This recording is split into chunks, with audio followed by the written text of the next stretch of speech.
Srećni Praznici, a smooth holiday in Serbia? Yeah, right.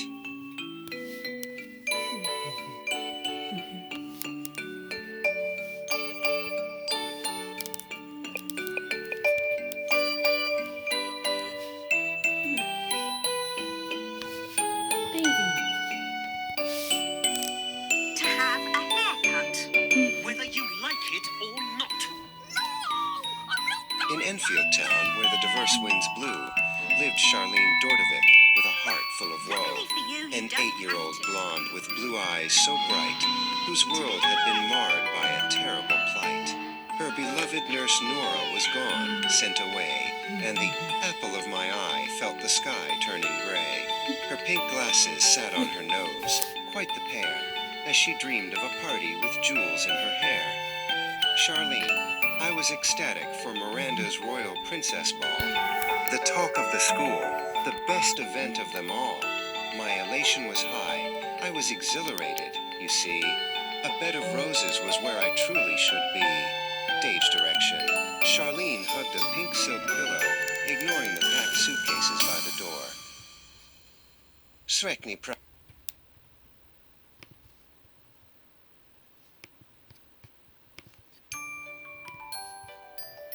Praznici. Srećni Praznici. My darling, look here. We were off to the Balkans. The time was quite near. A 50th birthday for my oldest friend Matija in Serbia, where the great Danube would greet ya. Aye, Chile, hush your mouth. Don't look so crestfallen. The elms of Belgrade were currently calling. It would be bra, bonny lass, quite out of this world, with banners of purple and banners unfurled. Mia, the new mother, was cruel and quite stern, with a penchant for power that Charlene would learn. A Barbadian Scottish blend, haughty and cold, who thought Charlene's tantrums were getting quite old. Charlene, aside, this plan was abysmal, a total mistake. I would sabotage things for my own party's sake. They wanted to vacate at the hour of 3? Well, under no circumstances would they catch me. I exacerbated things, I increased the ire, and threw all their travel plans into the fire. Narrator. With the devious grace of a cat in the night, she crept to the clocks while the moon was still bright. The alarms were all set for a premature rise, but Charlene had mischief and sparks in her eyes. She moved every dial, she changed every time, committing a quiet, horological crime. Sound. A loud, cacophonous honk at 10 a.m. Miss Groan. Wake up, ye wee Hallion. The sun was high in the sky. Ye slept like a log while the minutes flew by. The situation was dire. We were on the brink of despair, with nary a second or moment to spare. Miss Groan was the governess, 45 and quite grim, with ginger hair flaming and eyes that were dim. Her Ulster Scots accent was sharp as a knife, adding more bedlam to Charlene's young life. Miss Groan. This was atrocious. Appalling. A scam. Ye ruined the morning, ye stubborn wee lamb. I was incensed by this delay, I must say. Ye've put a black mark on the start of the day. To Heathrow. On the double. We were late for the flight. To make matters worse, the traffic was a fright. Mia, grab Xanthi. Don't leave her behind. I was at my wit's end, and I was losing my mind. Move your foot, Xander. Don't be so inept. While you were just standing, the whole world has slept. The baby was parched, and she was crying her eyes out. It had all gone pear-shaped. There was no denying it, no doubt. They rushed to the car in a frantic display, while Charlene just giggled and looked the other way. Her plan had backfired. They weren't staying home, but racing through London to fly o'er the foam. At Heathrow, the crowds were a sight for sore eyes, a sea of commuters and travel-based sighs. The family was frantic, against the clock's beat, with Charlene dragging slowly her pink-slippered feet. Xander, we were on borrowed time. Please, Charlene, proceed. Your lack of cooperation was tragic indeed. Albeit we hurried, the schedule had gone. I wish you'd be exemplary, just once from now on. Charlene. My legs were so tired, I was feeling quite weak. The prospects of Serbia were dismal and bleak. Why must we travel? It did not coincide with the princess desires I harbored inside. Ya was too loquacious, girl. Hush up your mouth before this whole holiday went further south. Your behavior was juvenile, snobbish and faux. You acted as if you had nowhere to go, Miss Groan. I second that motion. It was nothing but cheek. The girl had been a nuisance for more than a week. I'll confiscate Lily, your wax-headed doll, whose notorious beauty was the talk of the hall. Narrator. Miss Groan grabbed the doll with a sneer on her face as they reached the departures at a staggering pace. The tension was thick, like a heavy gray cloud, with Mia's complaints getting ever more loud. On the plane, things escalated, to say the least, as the new mother acted like a dominant beast. You sat by the window and didn't make a sound. I wanted no more bickering while we were off the ground. Whether you liked it or not, I was in charge. Your juvenile ego, Charlene, was entirely too large. Charlene, this seat was inferior. The air was so dry. I longed to be home, and I started to cry. You were not my real mother. You were mean, and you were cold, a counterfeit person, or so I was told. Sound, a collective gasp from the passengers nearby. Audio description, a cabin of blue with a narrow aisleway where tempers were flaring in a mid-flight display. Charlene, that was the final straw. Watch what you said. You were alienating everyone, including the dead. I insisted that you stopped this incessant dispute, or else for the trip, I would keep you quite mute. The plane touched the tarmac in Belgrade's domain. The heat of the summer was starting to reign. It was anything but a smooth holiday start, with a heavy-set burden inside Charlene's heart. The scent of the city, the sun's golden glare, but for Charlene, the misery was too much to bear. Audio description, a runway of gray and a sky of bright blue as the plane came to rest with a whistle or two.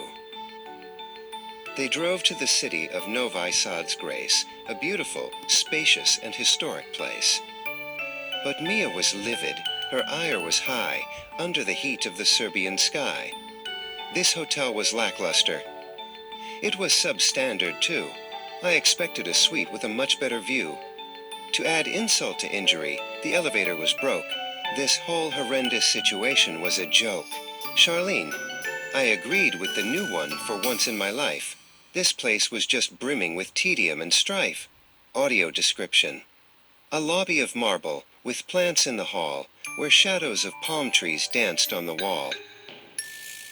Narrator, the sun in the park was a relentless flame, making the English heat feel rather tame. Charlene sat alone with her wax doll, so dear, while the rest of the family stayed nowhere near. Charlene, oh Lily, my precious, my only true friend, on your loyalty I could always depend. In this hostile environment, we were a pair. I inadvertently left you in the sun's blinding glare. But wax was a substance that faltered in heat, a fact that Charlene was about to meet. Audio description, a park bench of wood, under trees green and wide, where a lonely young girl had no place to hide. Sound, a soft, dripping noise. Squelch. Charlene, my doll. Oh, my Lily. Your face was all gone. Your features were melting. You looked so forlorn. Miss Groan, serves ye right, ye wee brat. In retaliation for your crimes, you've been caught red-handed 100-odd times. Your replica's ruined, her beauty was done, under the heat of the Serbian sun. Narrator, the doll was an eyesore, a tattered remains, as Charlene's hot tears fell like summertime rains. Miss Groan, don't cry over spilt milk or wax on the floor. You've gotten your just deserts, and perhaps a bit more. Stop that cacophonous wailing right now. I wouldn't have a scene, and I didn't care how. I was dressing for dinner, in silk and in lace, and you were a disgrace to this beautiful place. Mia was right. Charlene, please reconsider. Your attitude was making the holiday bitter. You've been reticent to join in the fun. Now look at the damage that you have begun. She was a fish out of water, a nuisance, a pest. I was at the end of my tether. I needed some rest. Charlene, I didn't want your dinner. I wanted my real mum. She wouldn't have been cruel, she wouldn't have been glum. Joyce would have taken me to the princess ball, not left me in Serbia, the worst place of all. Narrator. The mention of Joyce was a red flag, a spark, that turned the room's atmosphere heavy and dark. Charlene, Miranda was having a piece of the action, while I was stuck with you and your lack of attraction. You were not even modest, you were pompous and vain. I hoped that it started raining cats and dogs, and more rain. Xander, that was enough. You would not speak of Joyce. You've made a most terrible, permanent choice. To disrespect Mia, who's done so much for you, was the final nail in the coffin. It's true. It was official.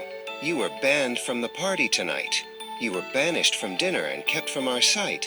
I refused point blank to let this rift grow. You stayed in this room, and that's all you should know. Narrator. Xander's face was a mask of pure ire, as he added more fuel to the emotional fire. Good riddance, I said.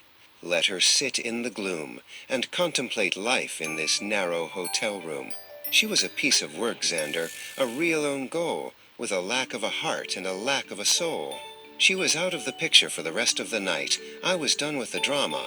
I was done with the fight. No leniency was granted, no mercy was shown, as we left the young girl in the dark all alone. Narrator. They left her alone with a bowl of cold bread, ignoring her pleas as they moved on ahead.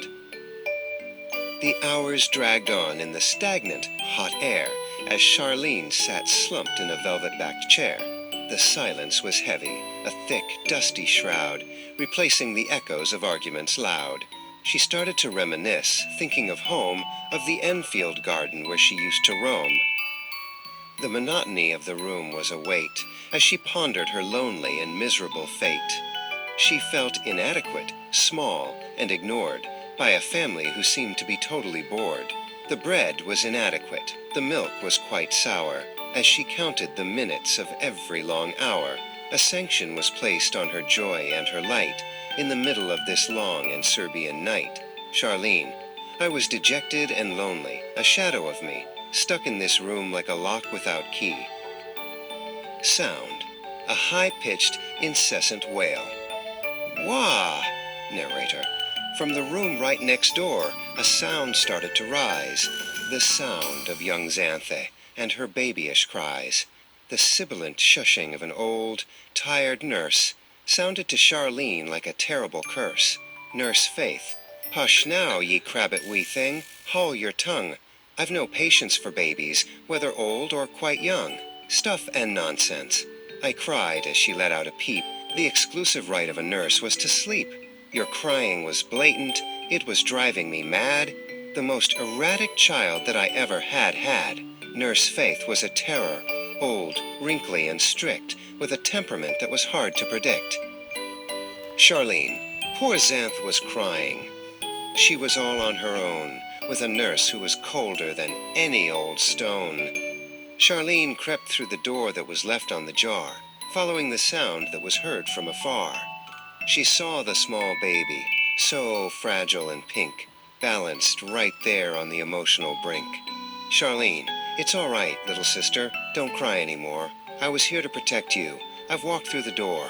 You were a precious wee thing, a silver lining so bright, I stayed here and held you through all of the night. Don't fear the new mother or the nurse's red face. You were the only good thing in this horrible place. Nurse Faith, get out. Out of bounds. You've no right to be here. Your presence was poison. That was perfectly clear. I forbid you to touch her. I intervened now to stop this loquacious and juvenile row. I was livid to find you. I was irate and more, as I shoved the young girl through the guest room door. You'll read 10 more chapters of scripture this night until your black heart was finally set right. Narrator. She shoved Charlene out with a hand that was cold, leaving the girl feeling 10 years too old. Charlene. The nurse was so cruel. She was acting so grand, the most loquacious tyrant in all of the land. Charlene, I couldn't take it anymore. I hit rock bottom. All my happy memories? I had simply forgotten. I was dead meat if I stayed.